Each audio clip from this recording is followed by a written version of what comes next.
Here's a big misconception about electricity. People think energy flows inside the wires, but that's not true.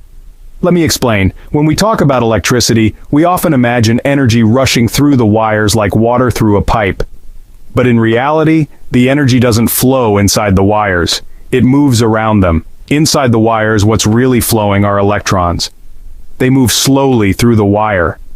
But the energy we use, whether to light a bulb or power a motor, comes from the electric and magnetic fields surrounding the wire, not the electrons themselves.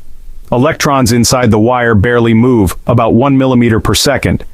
Yet electricity works instantly because the fields that carry energy travel at nearly the speed of light.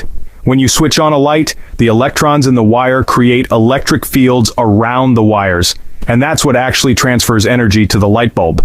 So, the next time you see wires, remember, the real power is in the fields outside, not the electrons inside. That's the truth about electricity, and one of the biggest misconceptions debunked. Don't forget to like, share, and subscribe for more surprising science.